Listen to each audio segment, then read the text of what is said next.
Hello friends, मैं आकांक्षा GK with आकांक्षा में आपका स्वागत करती हूँ। फ्रेंड्स, आज हम एमपीपीएससी क्रैश कोर्स की नेक्स्ट क्लास पढ़ने वाले हैं।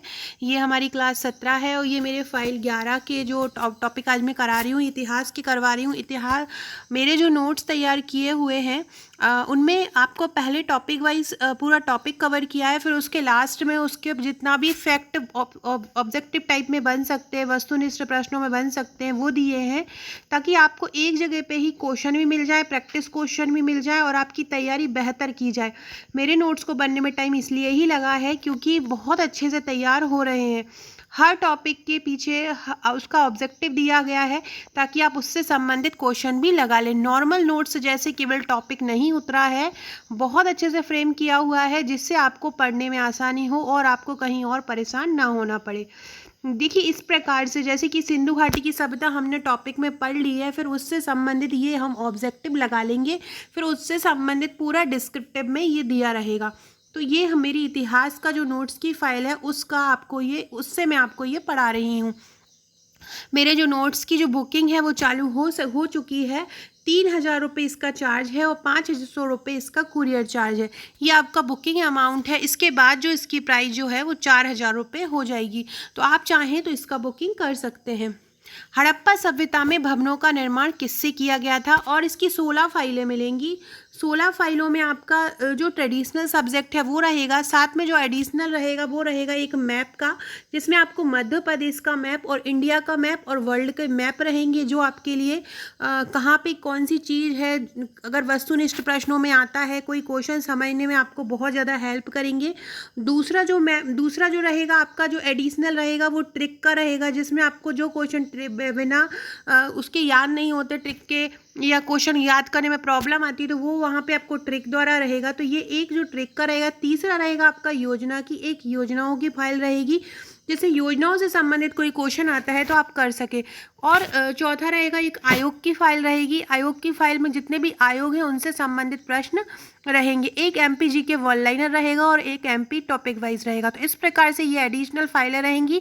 बाकी आपका इतिहास, भूगोल, राजनीति शास्त्र, अर्थशास्त्र, साइंस, टेक, कंप्यूटर, ये सभी टॉपिक आपके रहेंगे।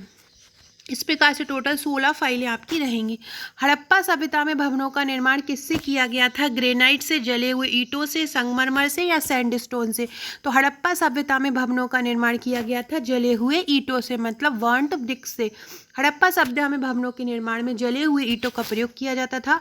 नगरों की रक्षा के लिए उसे चारों ओर से दीवारों से घेर देते थे। दीवारों के निर्माण में कच्ची ईंटों का प्रयोग किया जाता था तथा उसे मजबूत स्वरूप देने के लिए बाहर से पकी ईंटों का सहारा लेते थे।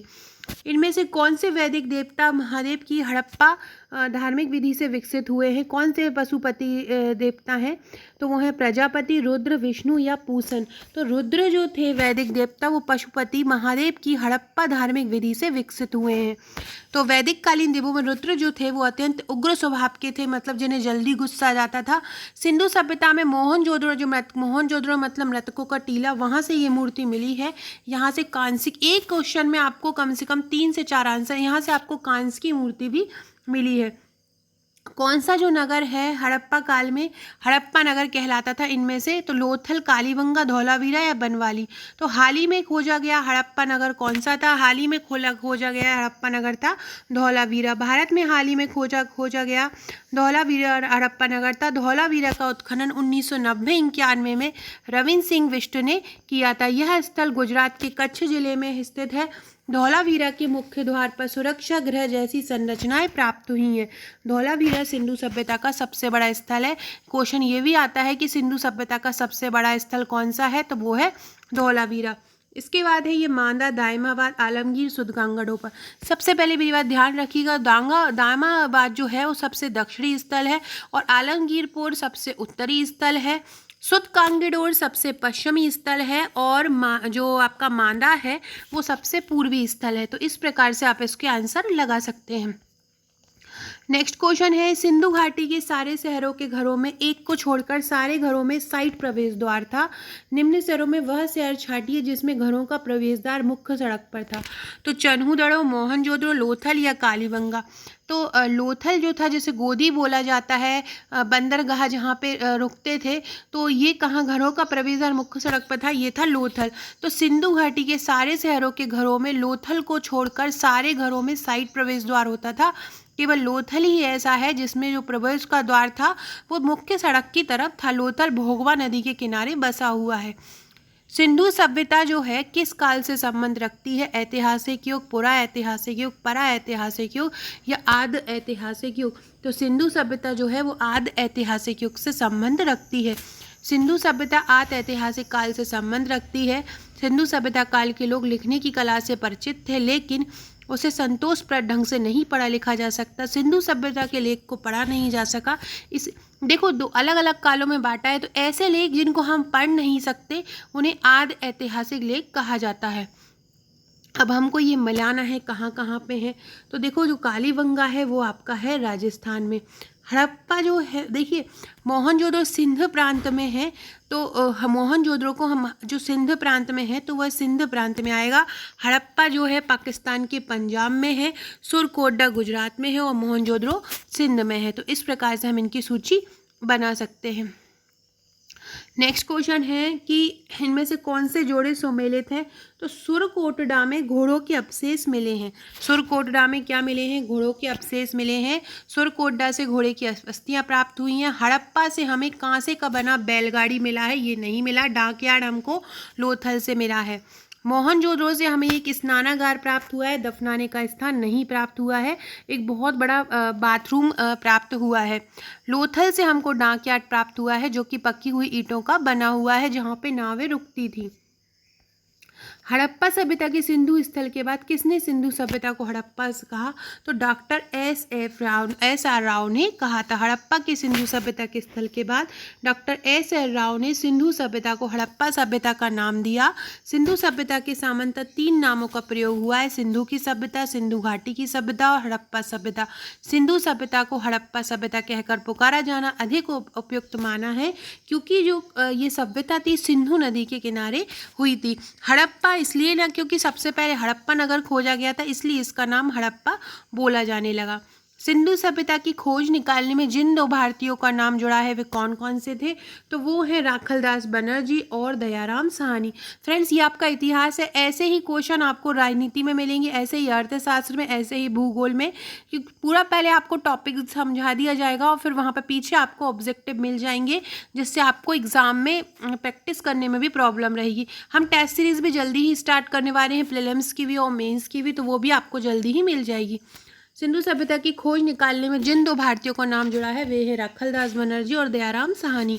दयाराम साहनी ने 1921 में जॉन मार्शल के निर्देशन में हड़प्पा का उत्खनन किया। हड़प्पा के बारे में सर्वप्रथम जानकारी 1826 में चार्ल्स मैनसन ने दी। मोहनजोदड़ो की खोज 1922 में राखलदास बनर्जी ने की। अगला क्वेश्चन है, मनका बनाने का कारखाना कहाँ पे है? लोथल, कालीबंगा, चन्हूदड़ो या धौलावीरा। तो जो मनका बनाने के कारखाना है वो चन्हूदड़ो में है और यहाँ से लिपस्टिक के साक्ष्य प्राप्त हुए हैं। चन्हूदड़ो से ही एक कुत्ते द्वारा बिल्ली का पीछा करते हुए पद चिन्ह भी प्राप्त हुए हैं। कहाँ से? चन्हूदड़ो से। तो मनका बनाने का कारखाना भी चन्हूदड़ो में। सिंधु घाटी सभ्यता की लिपि कैसी है? सिंधु घाटी सभ्यता की लिपि अवाचनीय है। अवाचनीय का मतलब हो जाता है जिसका हम वाचन नहीं कर सकते। ये भाव चित्रात्मक, इसमें ऐसे चित्र दिए गए हैं जो भाव प्रदर्शित करते हैं। इसे अभी तक हम पढ़ नहीं सके हैं, इसलिए इसको आदि ऐतिहासिक काल की श्रेणी में। आदि ऐतिहासिक काल के मतलब होता है जिनके ग्रंथ हमको, जिनके जो लेख हैं हमको लिखित हुए नहीं मिले हैं। फ्रेंड्स, ये मेरी हार्ड कॉपी का पैकेज है। सॉफ्ट कॉपी का जो ये आपका MPPSC प्रीलिम्स का जो पैकेज है वो 3000 रुपये का है, जिसमें कोरियर चार्ज अलग से रहेगा, तो आप इसको ले सकते हैं। बुकिंग अमाउंट के बाद इसका जो चार्ज है वो 4000 रुपये हो जाएगा। इसमें आपको 16 फाइलें मिलेंगी। सभी फाइलों में क्वेश्चन रहेगा, उसके साथ उसके पहले टॉपिक रहेगा, फिर पीछे उसके ऑब्जेक्टिव प्रश्न रहेंगे। मैप, ट्रिक्स, योजनाएँ सभी इंक्लूड अलग अलग फाइलों में रहेंगी, जहाँ पे आपको एक ही जगह पे सभी टॉपिक मिल जाएंगे। नए सिलेबस के अनुसार रहेगा, ताकि आपको कहीं बाहर और परेशान ना होना पड़े। फ्रेंड्स, ये हमारे एमपीपीएससी मेंस का पैकेज है, आप इसको भी प्रेफर कर सकते हैं। ये दोनों ही सिलेबस के अनुसार, न्यू और ओल्ड सिलेबस के अनुसार मिल जाएगा। ये पुराने सालों के पेपर हैं, जिसका चार्ज 2000 रुपये है। ये 8 फाइलों के रूप में आएगा। इस प्रकार से आपको एक ग्रुप में जोड़ लिया जाएगा। प्रीलिम्स के लिए भी आपको एक ग्रुप में जोड़ा जाएगा, एमपीपीएससी प्रीलिम्स करके ये ग्रुप रहेगा। यहाँ पे आपको करंट अफेयर्स दिए जाएंगे। एग्ज़ाम जब आएगा आपका, जब नोटिफिकेशन आ जाएगा, यहाँ पे आपको डेली करंट अफेयर्स दिए जाएंगे। करंट अफेयर्स की प्रैक्टिस कराई जाएगी और आपको एक साथ पूरा करंट अफेयर का पीडीएफ दे दिया जाएगा, जिन लोगों ने नोट्स लिए होंगे, क्योंकि वो उस समय के लास्ट 6 महीने के करंट रहेंगे। जब आपका एग्ज़ाम होगा तो करंट अफेयर्स आपको तब दिए जाएंगे। तो आप ये नोट्स हमसे ले सकते हैं। आप हमारे व्हाट्सअप नंबर पे हमको संपर्क कर सकते हैं। ये हमारा व्हाट्सअप नंबर है। Okay friends, thank you.